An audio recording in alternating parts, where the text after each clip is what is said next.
Chapter 5. Cece. "So, are we going to get to meet this date of yours?" my mom squealed excitedly when I told her about Noah. "No, he's a creep."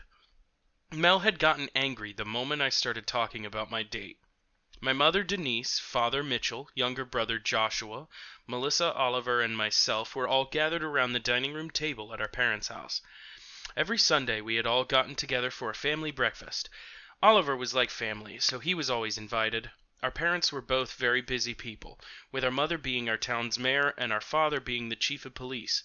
Our little brother was only 8, and I only got to see him at school from time to time, but Mel very rarely got to see him or our mother. Her and Oliver worked at a coffee shop downtown, and only our father saw her regularly.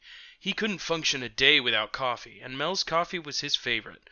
Within our family, Mel was a lot more like our father, even looked more like him, whereas I was a lot more like our mother, and looked a lot more like her. Josh, on the other hand, was a perfect mix of us all. He was very sweet but very mischievous. He was good in school and at making friends, but was also very shy. He had hair similar to our mother's and mine, a light strawberry blonde. All 5 of us had blue eyes, and our eye color was iconic in our family. Though Mel's eyes were a very light blue, whereas mine were very dark. Josh got the dark blue gene. "No, he is not. You refuse to even talk to him or to get to know him," I hissed at her. "And speaking of our dates, yours was very nice, Mel." I knew it was a low blow mentioning Mel having a date around our father. He didn't think anyone was good enough for either of us, but when it came to Mel he was even more protective. "Date? What date, Mel?" our father asked, his face going red. "He wasn't my date. He just came along because Oliver invited him," Mel hissed, kicking me under the table. "Hey," Oliver groaned, "don't blame me."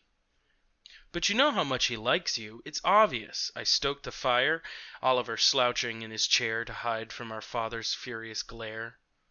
"What's his name?" Our father looked from Oliver to Mel. Both looked away from his sharp blue gaze.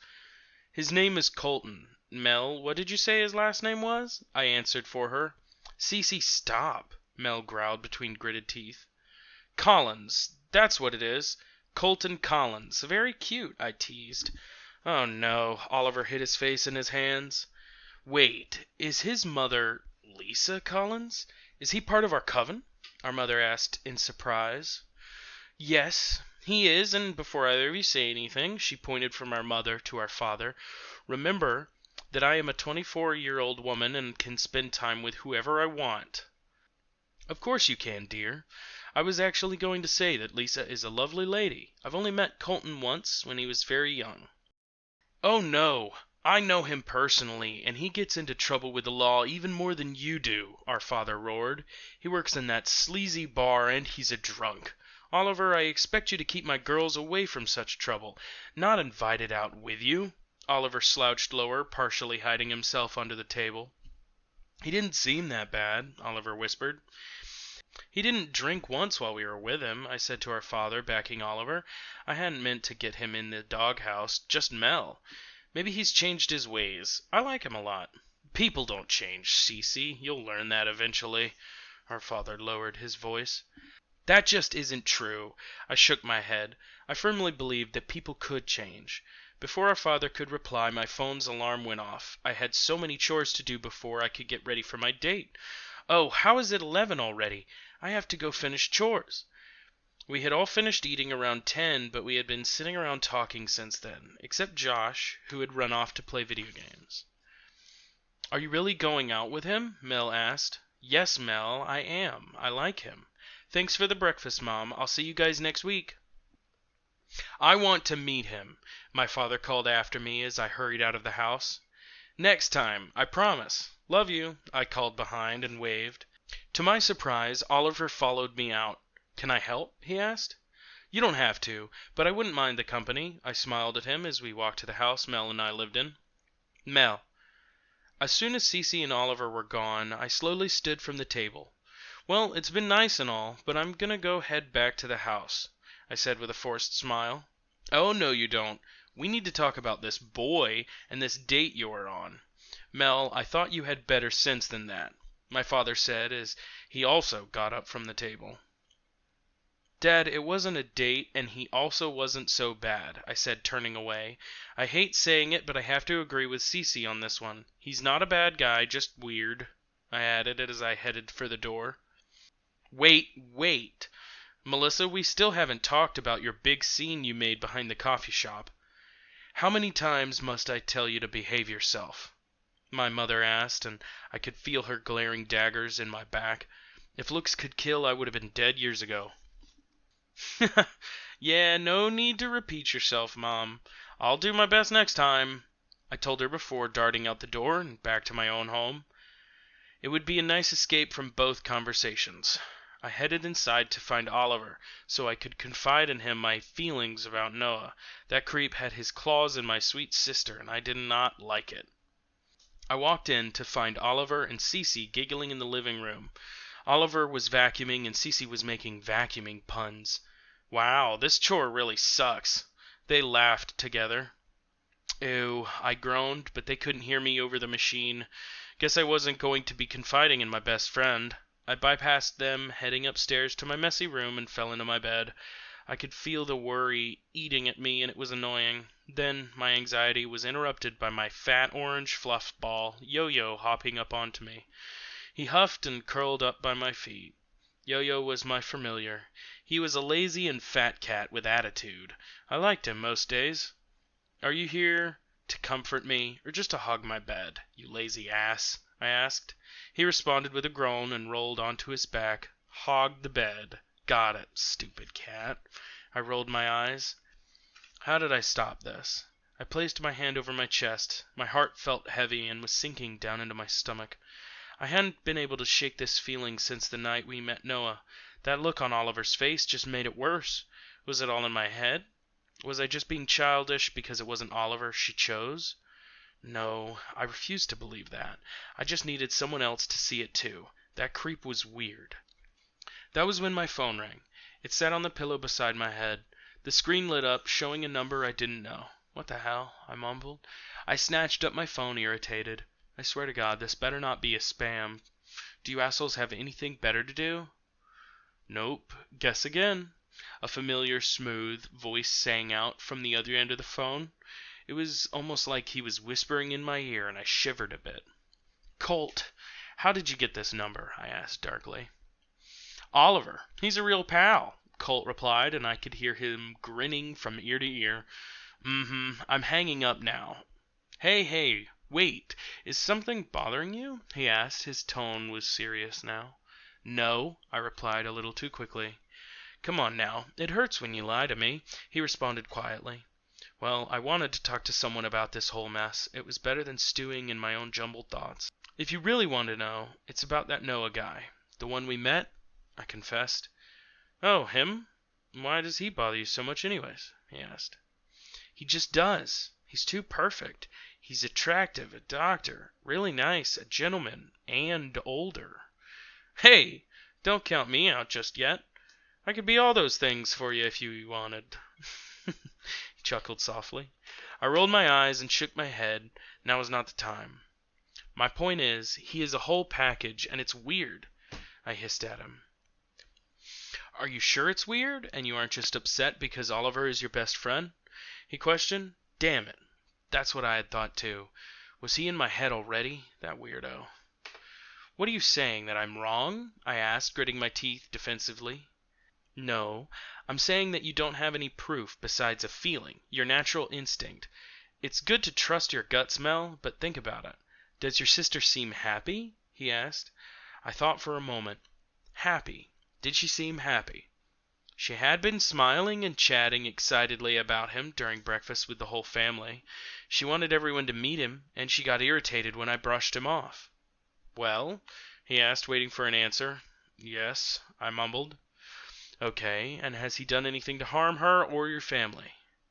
I get it. No, he hasn't, I said with a sigh.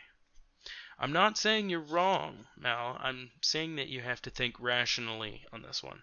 You need to prove he isn't Mr. Perfect, Colt explained. That's when it all clicked. My God, this man was a genius. I'd prove Noah was no good. I'd show Cece that he was a fake and a liar.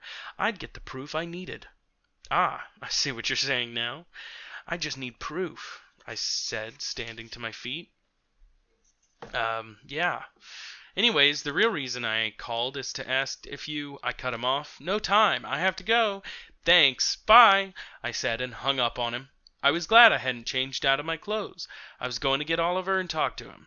Together we were going to come up with a plan to expose Mr. Perfect. I'm not sure what we will be exposing him of, but there is something about him that's just wrong. With that I left my room and rushed down the stairs. Cece. After cleaning, I had spent about an hour with Oliver, just chatting. There was only about a half hour left until my date. My heart was fluttering. It had been ages since I'd really gone out with a man, with someone I actually found interesting. Mel tried to set me up on blind dates, and I had been asked out a few times, but never by someone who I actually clicked with. I stared into the bathroom mirror, pulled my strawberry hair into a messy bun. I let a few strands feather my face, then slipped into a very cute short violet dress. Some flats and a nice necklace finished off my outfit. I slapped on some mascara and clear lip gloss, and I was ready to go. Tentatively, I stepped out of the bathroom, re-entering my bedroom. "Wow," Oliver voiced from the rocking chair in the corner. Star croaked loudly, resting on his shoulder. Star was my beautiful white raven, my familiar. The most intelligent animal I had ever met, with blue eyes that could see right into my soul. "Do I look okay?" I asked shyly, turning in a quick circle. "You look gorgeous. I mean, you look great," he stuttered, turning red and rubbing the back of his neck. I tossed him a confused look. Why was he getting so nervous? Rubbing the back of his neck was what he did when he was anxious. I double-checked myself in the vanity mirror just to make sure I hadn't missed anything. Maybe I did something wrong, and that's why he was so nervous. He was the kind of sweet person that wouldn't say anything negative. Even if I didn't look good, he was always complimenting me. From the corner of my eye, I saw Oliver stand. Star flew off and perched on her bird tree. "Hey, I'm sorry. Really, you look amazing." "Noah," Oliver paused, taking a few steps closer to me, "is very lucky." I turned. Oliver was only a few inches from me. His eyes locked onto mine, and I couldn't help but smile. "Thank you, Oliver. I really appreciate that." I moved to give him a quick hug, but he held on longer to me than I expected. I felt a blush steal up my cheeks. It was then that there was a knock on my front door. Oliver released me quickly. My heart was going crazy. "It's time," I announced. "Star, will you come with me?" I asked, opening my bedroom window so she could fly out. It would make me feel a little more confident knowing she would be watching over me. "Bye, Oliver.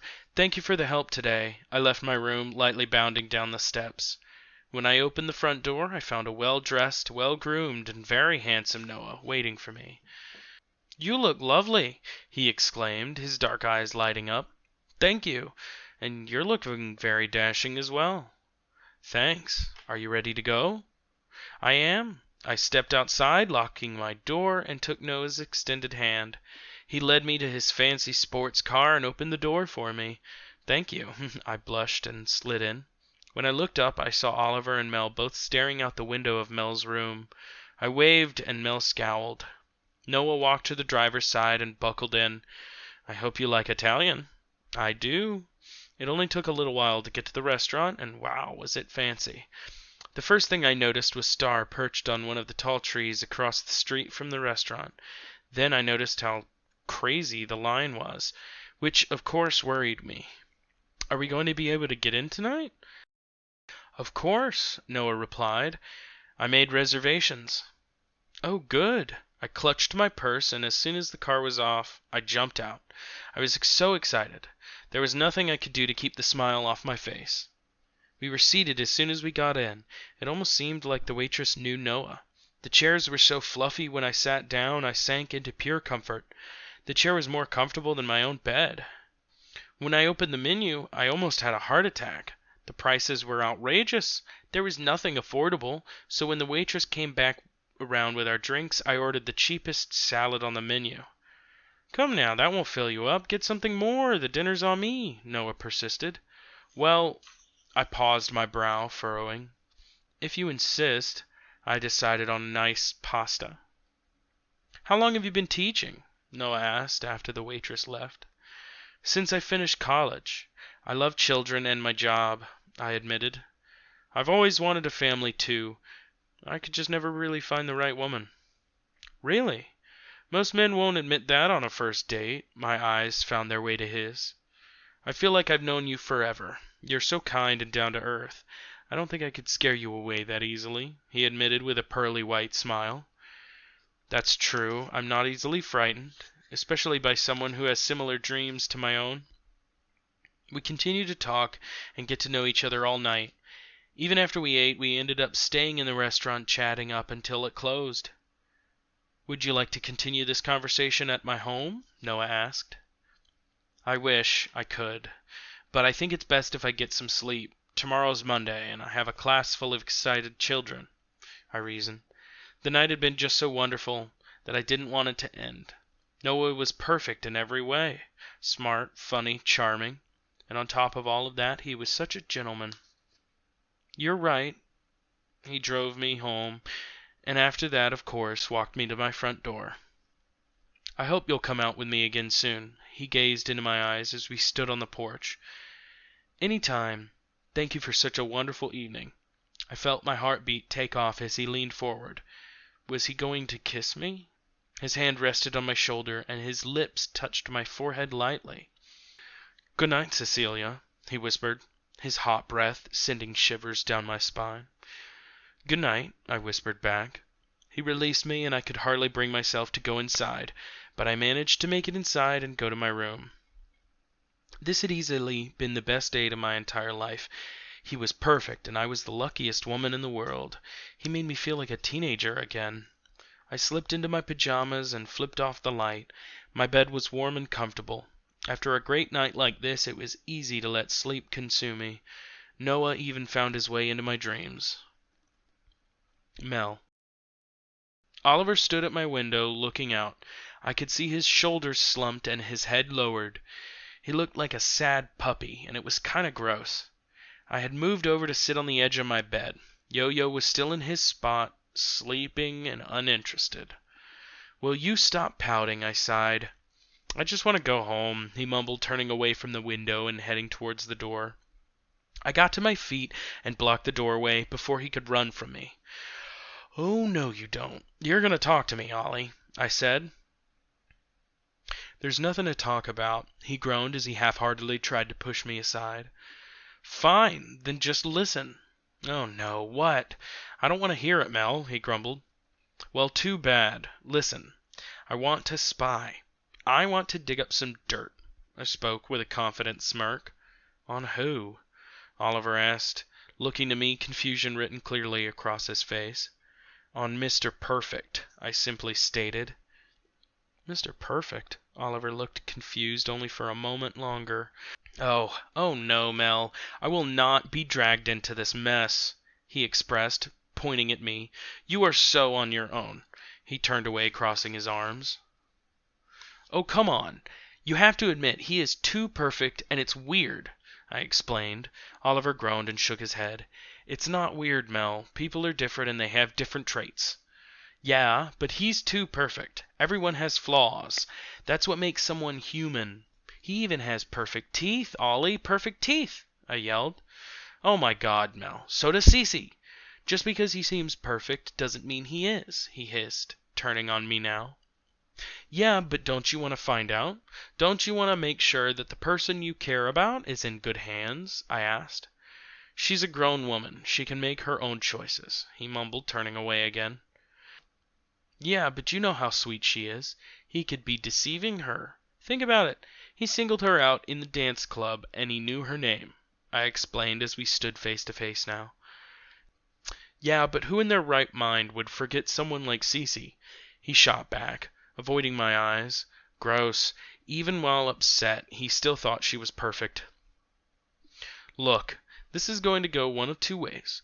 We look into this, and if we're right, we can help Cece before it's too late. Or we're wrong, and we get scolded and we apologize. I'll even take the blame and say I forced you. I tried to bargain. Oliver sighed and ran his fingers through his hair. He was thinking about it. I could tell he wasn't sure.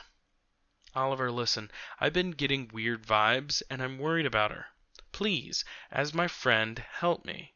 Help me reassure myself that I'm just crazy so I can stop," I whispered softly as I looked down at my feet. I really did feel bad. My sister was genuinely looking happy, and I did nothing but get snotty every time he was around. I couldn't shake my paranoia. I placed my hand over my chest. "Please, I just want to put this feeling out, and I know you want to make sure he will make her happy. So help me. Let's figure him out," I finished. The room was quiet for what seemed like forever. Oliver didn't say a word, and it made me feel stupid for saying anything at all. I was just about to drop it altogether. "I'll do it. I'll help you, Mel," Oliver finally said. "Really?" I asked, turning to him. Oliver just nodded. "But afterwards, promise that you won't get in her way any more," he demanded, softly looking away again. "I promise you, Oliver. I won't do anything more after this." We spent the next few hours talking and coming up with a plan of action. We'd figure this guy out together and make sure he was right for Cece. After a while, I decided to drive Oliver home. He was pretty upset that Cece wasn't back by the time we left. It was getting pretty late. We said our goodbyes, and I headed back.